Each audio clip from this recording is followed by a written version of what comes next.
Realme இந்தியாவில் புதுசாக Realme x three மற்றும் ரியல்மி எக்ஸ்3 சூப்பர் ஜூம் அப்படின்னு 2 மொபைலை லான்ச் பண்ணியிருக்காங்க.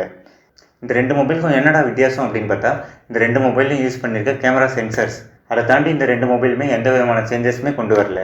இது போக ரேம் மற்றும் இன்டர்னல் மெமரியை இன்க்ரீஸ் பண்ணி ரியல்மி எக்ஸ்3 சூப்பர் ஜூம்ன்ற மொபைலை லான்ச் பண்ணியிருக்காங்க.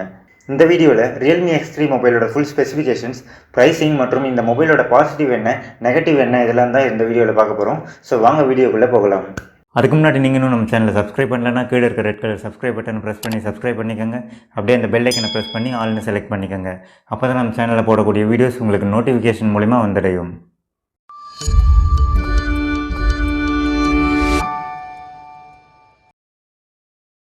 ஃபஸ்ட்டு இந்த மொபைலோட டிசைன் அண்ட் பில்ட் குவாலிட்டி அப்படின்னு பார்க்குறப்போ, ஃப்ரண்ட் அண்ட் பேக் ரெண்டுமே கிளாஸ் பாடியில் தான் பில்ட் பண்ணியிருக்காங்க.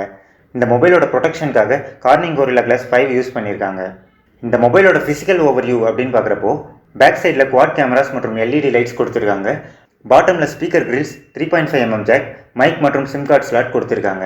ஹை ரெசல்யூஷன் ஆடியோ மற்றும் டால்பி அட்மாஸ் சப்போர்ட் இந்த மொபைலில் இருக்கிறதுனால இந்த மொபைலோட ஆடியோ அவுட்புட் ரொம்பவே நல்லா இருக்கும்னு எதிர்பார்க்கலாம். டாப்பில் பார்க்குறப்போ நாய்ஸ் கேன்சலேஷன் மைக் கொடுத்துருக்காங்க. மொபைலோட லெஃப்ட் சைடில் வால்யூம் ராக்கர் கீஸ் கொடுத்துருக்காங்க. மொபைலோட ரைட் சைடில் பவர் ஆன் ஆஃப் பட்டன் இருக்குது.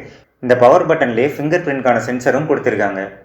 ரியல்மி தரப்புலேருந்து இந்த ஃபிங்கர் பிரிண்ட் சென்சர் 0.3 செகண்ட்லேயே அன்லாக் ஆகிற அளவுக்கு அக்யூரேட்டாக இருக்கும் அப்படின்னு சொல்லியிருக்காங்க. இந்த மொபைலோட ஃப்ரண்ட் சைடில் 6.57 இன்ச் சைஸ் கொண்ட ஒரு full HD plus IPS LCD display use பண்ணியிருக்காங்க.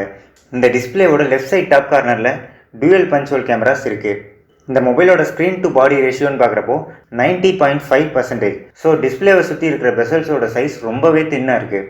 ப்ராசஸர்னு பார்க்குறப்போ இந்த மொபைலில் ஸ்னாப்ட்ராகன் 855+ அப்படின்ற ஒரு பவர்ஃபுல்லான ப்ராசஸரை யூஸ் பண்ணியிருக்காங்க. இந்த ப்ராசஸர் 7 நானோமீட்டர் சைஸில் பில்ட் பண்ண ஒரு ஆக்டகோர் ப்ராசஸர். இந்த ப்ராசஸர் 2.96 GHz கிளாக் ஸ்பீடில் ரன் ஆகிட்டு இருக்கு. ஆண்ட்ராய்ட் 10 பேஸ் பண்ணி ரியல்மி யூஐயோட இந்த மொபைலை கொடுத்துருக்காங்க.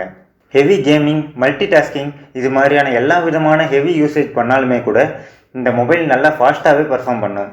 அப்படி ஹெவியாக யூஸ் பண்ணுறப்போ ஏற்படக்கூடிய ஹீட்டிங் இஷ்யூவை குறைக்கணும் அப்படின்றதுக்காக இந்த மொபைலில் பிரத்யேகமாக லிக்விட் கூலிங் டெக்னாலஜியை யூஸ் பண்ணியிருக்காங்க. இந்த மொபைலில் 120 Hz ரெஃப்ரெஷ் ரேட் கொடுத்துருக்கிறதால கேம் விளையாடுறப்போவாக இருக்கட்டும், நிறைய ஆப்ஸை யூஸ் பண்ணி வச்சு மல்டி டாஸ்கிங் பண்ணுற மாதிரியாக இருக்கட்டும், இல்லை நார்மல் யூசேஜ் பண்ணுறப்போவாக இருக்கட்டும், இப்படி என்ன பண்ணாலுமே இந்த டிஸ்பிளே பார்க்குறதுக்கு ரொம்ப ஸ்மூத்தாகவும் ஸ்னாப்பியாகவும் இருக்கும். பேட்டரி கெப்பாசிட்டின்னு பார்க்குறப்போ இந்த மொபைலில் 4200 mAh பேட்டரி கொடுத்துருக்காங்க.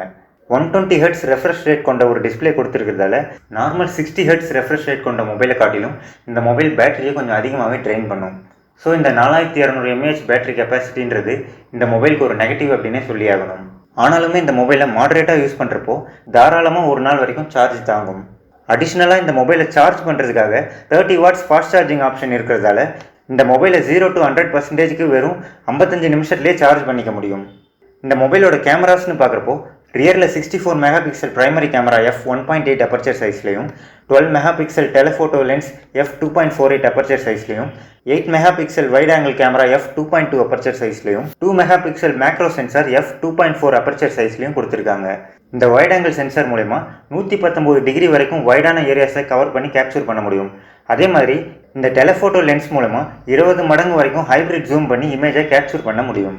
ஃப்ரண்ட் சைடில் பார்த்தீங்கன்னா 16 megapixel selfie camera f2.05 aperture சைஸ்லையும், 8 megapixel ultra wide angle camera f2.2 aperture சைஸ்லையும் கொடுத்துருக்காங்க.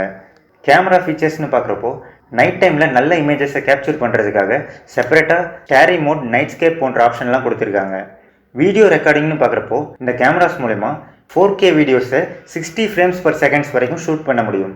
வீடியோ ரெக்கார்டிங் ஃபீச்சர்ஸ்னு பார்க்குறப்போ இந்த கேமராஸ் மூலமா bokeh effect video recording, ultra wide video recording, ultra image stabilisation video recording போன்ற ஃபீச்சர்ஸ்லாம் கொடுத்துருக்காங்க.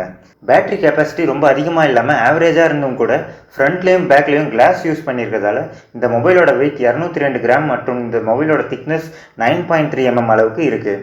இந்த மொபைலோட கலர் ஆப்ஷன்னு பார்க்குறப்போ ப்ளூ மற்றும் ஒயிட்னு 2 கலர் ஆப்ஷனில் அவைலபிளாக இருக்குது.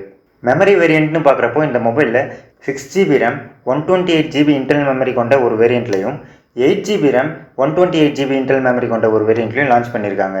6GB RAM, 128GB internal memory வேரியண்ட்டை 24,999 ரூபாய்க்கும், 8GB RAM, 128GB internal memory வேரியண்ட்டை 25,999 ரூபாய்க்கும் லான்ச் பண்ணியிருக்காங்க.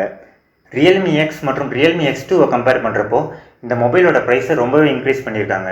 அதுக்கு காரணம் இந்த மொபைலில் யூஸ் பண்ணியிருக்க ஒரு ஃப்ளாக்ஷிப் ப்ராசஸர் தான். இந்த ப்ரைஸிங்க்கு இந்த மொபைல் ஒர்த்தா அப்படின்னு கேட்டால் அது எந்த தேவைக்காக நம்ம இந்த மொபைலை வாங்க போகிறோன்றதை பொறுத்து தான். இந்த மொபைலில் இருக்கக்கூடிய நெகட்டிவ் என்னென்னா, இந்த மொபைலில் யூஸ் பண்ணியிருக்க எல்சிடி டிஸ்பிளே தான்னு சொல்லியே ஆகணும். ஏன்னா இப்போதைக்கு 10,000 ரூபாய் செக்மெண்ட்லேயே மார்க்கெட்டில் எல்இடி டிஸ்பிளே ஃபுல் ஹெச்டி ரெசல்யூஷனோட அவைலபிளாக இருக்குது.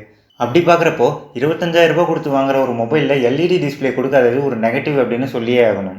ஆனால் இந்த டிஸ்பிளேவையும் ஆவரேஜான பேட்டரியும் தவிர்த்து பார்க்குறப்போ இந்த மொபைலில் 120 ஹெர்ட்ஸ் ரெஃப்ரெஷ் ரேட், ஒரு நல்ல ப்ராசஸர், ஒரு நல்ல கேமராஸ் இதெல்லாம் கொடுத்துருக்காங்க. இந்த மொபைல் யாரெல்லாம் வாங்கலாம் அப்படின்னா, எல்சிடி டிஸ்பிளேவாக இருந்தாலும் பரவாயில்ல, ஆனால் எனக்கு ஒரு நல்ல ஃப்ளாக்ஷிப் லெவல் பர்ஃபார்மன்ஸோட ஒரு நல்ல கேமரா செட்டப்போட ஒரு மொபைல் வேணும் அப்படின்னு நினைக்கிறவங்க இந்த மொபைலை வாங்கலாம். அதுலேயும் ஹெவியாக கேம்ஸ் விளையாடுறவங்களுக்கு இந்த மொபைல் கண்டிப்பாக நல்லாவே சூட் ஆகும். கேமிங் பர்ஃபார்மன்ஸ் இதை விட கொஞ்சம் கம்மியாக இருந்தாலும் பரவாயில்ல, ஆனால் நான் சோஷியல் மீடியாவில் ரொம்ப நேரம் இருப்பேன், அதே சமயம் வீடியோஸ் மூவிஸ்லாம் அதிக நேரம் பார்ப்பேன் அப்படின்னு நினைக்கிறவங்க இந்த மொபைலை காட்டிலும் எல்இடி டிஸ்பிளேவும் ஸ்னாப்ட்ராகன் 855 ப்ராசஸரும் கொண்ட ரெட்மி K20 Pro மொபைலை சூஸ் பண்ணுறதே ஒரு பெஸ்ட் ஆப்ஷனாக இருக்கும். ஸோ இதுதான் ரியல்மி X3 மொபைலை பற்றின என்னோட ஒப்பீனியன். இந்த மொபைலை பற்றின உங்களோட கருத்துக்களையும் சந்தேகங்களையும் கீழே இருக்க கமெண்ட் செக்ஷனில் கமெண்ட் பண்ணுங்கள். அடுத்த ஒரு நல்ல வீடியோவில் சந்திப்போம். நன்றி.